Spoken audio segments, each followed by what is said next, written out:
Now, there are practical lessons that we can learn from Paul's approach to the Athenians. And I don't know how much you've discussed about Paul's speech in Acts 17. How many have you discussed this a little bit?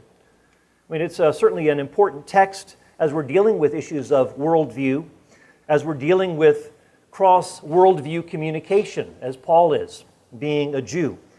Paul was well equipped to speak to the Athenians. He was very cosmopolitan.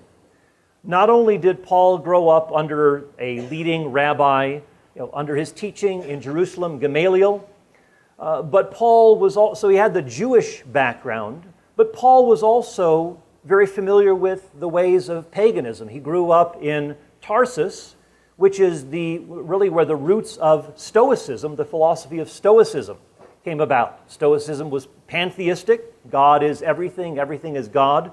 But there is a sense that that there is a design to the way things are, that there's an order, that there's a harmony, and that you as an individual should not live according to your circumstances, but should kind of have a grit your teeth and bear it sort of disposition, and not let your emotions rule. Reason was to rule.